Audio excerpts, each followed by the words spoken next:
हम बात कर रहे हैं जो अभी जो हेलीकॉप्टर क्रैश हुआ है, तो ये ट्रिप नहीं दिखी क्योंकि लैंडिंग हुआ अजित पवार का प्लान। तो अजित पवार का जो प्लान लैंडिंग हुआ उसमें क्या प्रॉब्लम आई, क्या हुआ, उसकी जो 5 किलोमीटर का जो नियम था बारामती की 3 किलोमीटर विजिबिलिटी में किसने दी लैंडिंग की परमिशन। तो ये 3 किलोमीटर का उनका जो हेलीकॉप्टर लैंडिंग का रूट था वैसे 5 किलोमीटर का होता है, पर उन्होंने 3 किलोमीटर का दिया। तो ये भी एक सवाल बनता है अजित पवार के हेलीकॉप्टर क्रैश पे। तो महाराष्ट्र का जो बारामती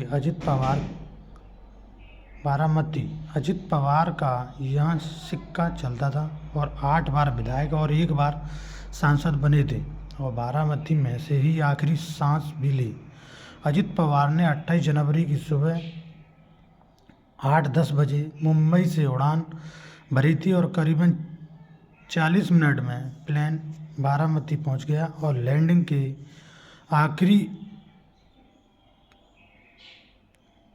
के आखिरी मिनट में प्लेन बारामती जो 8:10 बजे मुंबई से उड़ान भरी और तकरीबन 40 मिनट में प्लेन बारामती पहुंच गया और लैंडिंग के आखिरी पलों हादसा हुआ और पायलट ने लैंडिंग की कोशिश की लेकिन नाकाम रहे और इसकी कोशिश में 8:46 बजे प्लेन रनवे के पास क्रैश हो गया। शुरुआती रिपोर्ट में आया कि वह पहली बार में पायलट को रनवे नहीं दिखा और उस वक्त विजिबिलिटी 3000 मीटर थी और जो कि कम से कम 3000 मीटर थी, जो कि कम से कम 5000 मीटर होनी चाहिए। और दैनिक भास्कर ने हादसे की वजह की और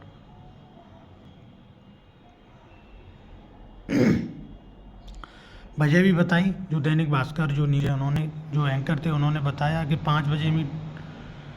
कम से कम 5 किलोमीटर होनी चाहिए और हादसे की वजह से ही जो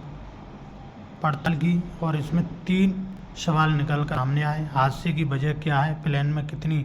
तकनीकी खराबी या खराब मौसम, या लैंडिंग के वक्त नियमों का पालन नहीं किया गया, या फिर हादसा मैनुअल और इंस्ट्रूमेंट प्रोसीजर के कंजम्पशन में हुआ। या इन सवालों का जवाब यह भी है कि एयरक्राफ्ट एक्सीडेंट इन्वेस्टिगेशन ब्यूरो यानी कि AAIB की 2 रिपोर्ट की जो पड़ताल की है और ये रिपोर्ट बारामती एयरपोर्ट पर हुई हादसे से जुड़ी हैं। पहला हादसा 20 सितंबर 2021 को, जो कि इसकी जो रिपोर्ट में मौसम की जानकारी वाले पेज पर लिखा है कि बारामती एयरपोर्ट पर मौसम विभाग से रिकॉग्नाइजेशन कोई ऑफिस नहीं है और यहाँ पूरे ऑफिस से मौसम की जानकारी ली जाती है। और हालांकि रेडबर्ड फ्लाइट ट्रेनिंग एकेडमी का जो वेदर इंस्ट्रूमेंट है जो कि मौसम की मॉनिटरिंग करता है। दूसरा हादसा 25 जुलाई 2022 को जो एयरक्राफ्ट दुर्घटना हुई थी, ट्रेनिंग एयरक्राफ्ट दुर्घटना, जो जांच रिपोर्ट में लिखा गया कि बारामती एयरक्राफ्ट पर एक ही रनवे है और ये 2 साइड हैं और इनमें रनवे 11 और 29 कहा जाता है। रनवे विजुअल अप्रोच वाला है, यानी कि इस एयरपोर्ट का इस्तेमाल तभी करना चाहिए जब विजिबिलिटी 5 किलोमीटर या इससे अधिक हो। कम से कम होने पर यहाँ लैंडिंग खतरनाक हो सकती है और यही वजह है कि इस एयरपोर्ट का इस्तेमाल सिर्फ पायलट ट्रेनिंग के लिए होता है। विजुअल अप्रोच वाले रनवे को समझने के लिए हमने नागरिक उड्डयन महानिदेशालय यानी कि DGCA में फ्लाइट इंस्पेक्टर रह चुके कैप्टन प्रशांत ढल्ला से बात की, तो वे कहते हैं कि एयरक्राफ्ट पर विजिबिलिटी के हिसाब से 2 कैटेगरी होती हैं, एक विजुअल फ्लाइट रूल्स और इंस्ट्रूमेंट फ्लाइट रूल्स। तो विजुअल प्रोविजन के लिए विजिबिलिटी कम से कम 5 किलोमीटर होनी चाहिए और ये पायलट को बताया जाता है कि यह जो ट्रैफिक कंट्रोल के जो कंट्रोल को भी जानकारी दी जाती है कि आप तभी विजुअल प्रोपोज के लिए सहमति देंगे जब 5 किलोमीटर की विजिबिलिटी हो। इसके अलावा या इसके बाद पायलट इंस्ट्रूमेंट यानी कि टेक्निकल अप्रोच को फॉलो नहीं करता है और इंस्ट्रूमेंट फ्लाइट रूट को 5 और खासकर 3 किलोमीटर से कम की विजिबिलिटी के दौरान फॉलो करना होता है। और बाराबांकी एयरपोर्ट पर बड़े एयरपोर्ट की तरह कम विजिबिलिटी के दौरान लैंडिंग के इंतजाम नहीं है और यहाँ जो पायलट को रनवे देखकर ही प्लेन उतारना होता है और हादसे के वक्त विजिबिलिटी जो करीबन 3000 मीटर थी, यानी कि इस जो एयरपोर्ट पर विजुअलिटी लैंडिंग नहीं हो सकती थी और ऐसे में इंस्ट्रूमेंट्स के जरिए ही लैंडिंग हो सकती है। एक्सपर्ट बोले कि एविएशन फॉग हादसे का बड़ा फैक्टर हो सकता है, क्योंकि डीजीसीए के पूर्व अधिकारी कैप्टन प्रशांत डल्ला ने बताया कि हादसे में खराब मौसम बड़ा फैक्टर हो सकता है। बाराबांकी एयरपोर्ट पर जो रेडिएशन फॉग होता है, मतलब रात में 2 बजे से सुबह 8 से 9 बजे तक एक लेयर बन जाती है और हादसे की शुरुआत रिपोर्ट के मुताबिक पायलट ने लैंडिंग के लिए 2 बार कोशिश की थी और दूसरी बार में हादसा हो ही गया। तो जो डल्ला जी कहते हैं कि आमतौर पर जो बारामती एयरपोर्ट पर जो एयरक्राफ्ट का टेक ऑफ और लैंडिंग सुबह 10 बजे के बाद ही होनी चाहिए और होती है और ये सुबह तकरीबन 8:45 बजे हुआ, यानी कि उस समय काफ़ी कोहरा रहा होगा। और कैप्टन प्रशांत डल्ला डीजीसीए के पूर्व अधिकारी हैं और हादसे के बाद चश्मदीद जो पिंटू सार्डे ने भी दैनिक भास्कर को कोहरे की बात बताई और वे कहते हैं कि सुबह सुबह कोहरा था और कुछ दिखाई नहीं दे रहा था और हमने देखा कि प्लेन के एक बार उतरने की कोशिश की, लेकिन रनवे तो ऊपर था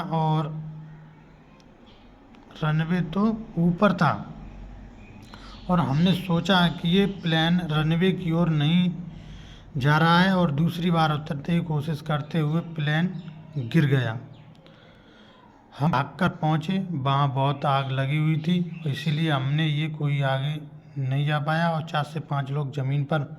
पड़े थे और डॉक्यूमेंट पड़े थे और हमने पुलिस को फ़ोन किया और इसके बाद पुलिस और फायर ब्रिगेड की गाड़ियाँ आ गईं। तब पता चला कि प्लेन में अजित दादा थे और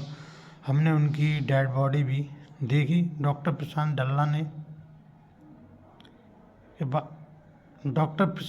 डल्ला के दावे के बाद हमने दुनिया भर के एरोस्पेस में फ़्लाइट्स पर नज़र रखने वाली संस्था फ्लाइट रडार 24 की रिपोर्ट देखी और इसके मुताबिक प्लेन सुबह 8-10 बजे मुंबई से उड़ा था और बाराबांकी एयरपोर्ट के रनवे पर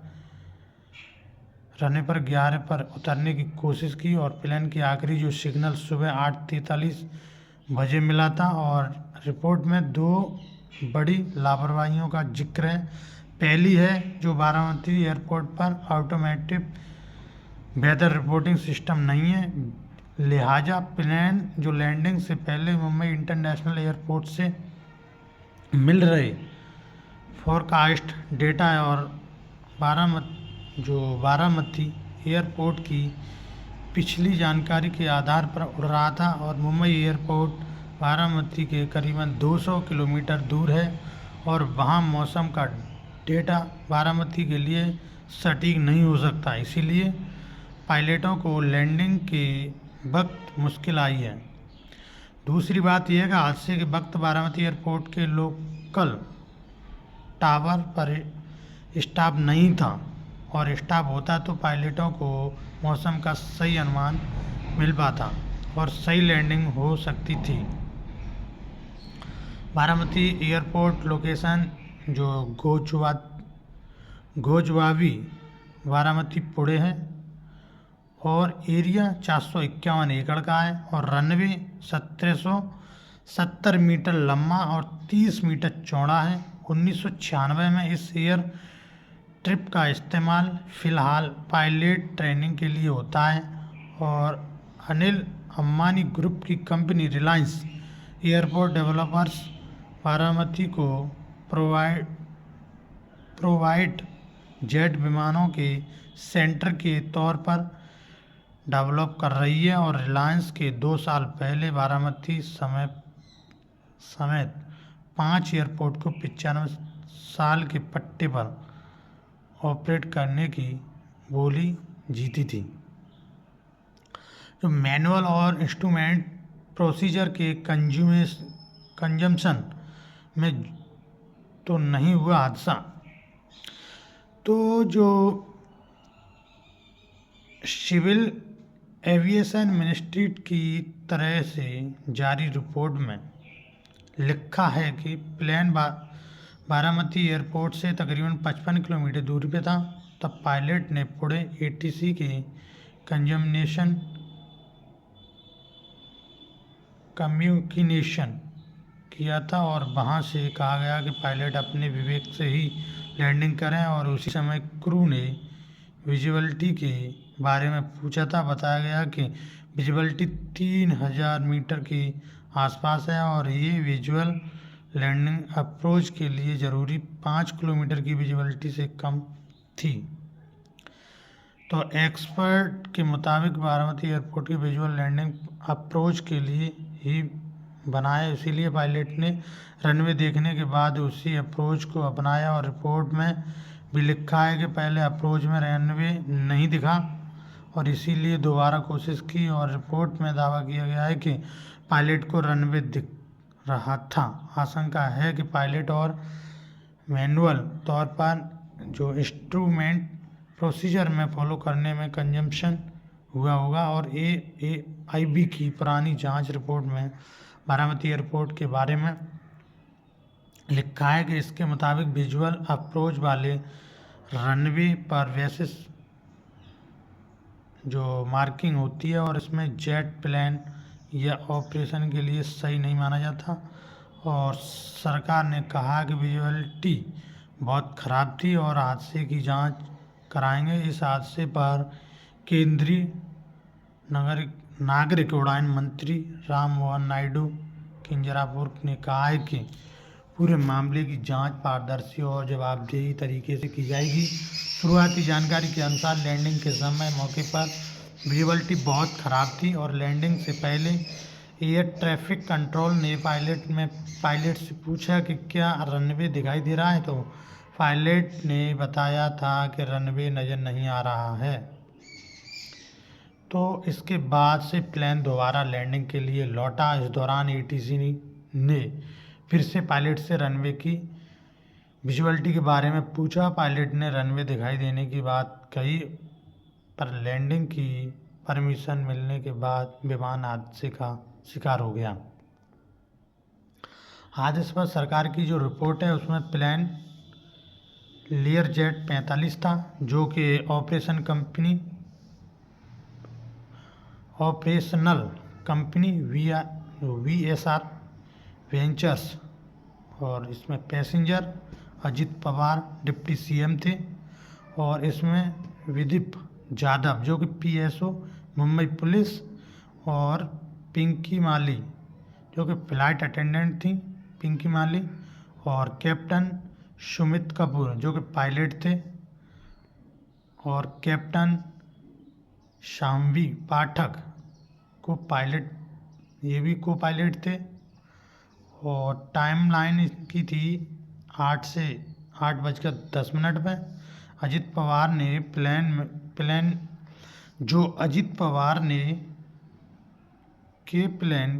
ने मुंबई से उड़ान भरी और उन्होंने जनसभा के लिए बारामती जाना था और सुबह 8:18 बजे मतलब 8:18 पर प्लेन के कैप्टन ने जो बारामती स्टेशन से पहला कम्युनिकेशन किया और तब विमान तकरीबन 55 किलोमीटर दूरी पर था। पायलटों को विजुअल जो 8:43 बजे जो मॉनिटरिंग सिस्टम और कंडीशन के तहत उतरने के निर्देश दिए गए थे और पायलट ने हवा और विजिबिलिटी के बारे में पूछा। उन्होंने बताया कि हवा शांत है और विजिबिलिटी तकरीबन 3000 मीटर है और रनवे के करीब पहुंचने पर जो पायलटों ने बताया कि उन्हें लैंडिंग ट्रिप दिखाई नहीं दे रही है और वे प्लेन को वापस हवा में ले गए और पायलट ने दोबारा लैंडिंग की कोशिश की और इसी दौरान प्लेन रनवे की बाईं ओर क्रैश हो गया और प्लेन में सवार सभी 5 लोगों की मौत हो गई। और दैनिक भास्कर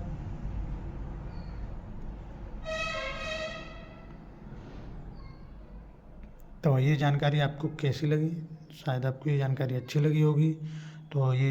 वीडियो ज़्यादा से ज़्यादा शेयर करें और अपने दोस्तों फ्रेंडों में शेयर करें। अजित पवार की और आज उनका पार्थिव शरीर उनके घर पे आया और घर पे आने के बाद उनको ले जा रहे हैं। तो अब देखते हैं इसमें और क्या जांच वगैरह होती है। तो इस चीज़ को आप हमारे चैनल के ज़रिए देख सकते हैं, हम और भी जानकारी इस पे देंगे।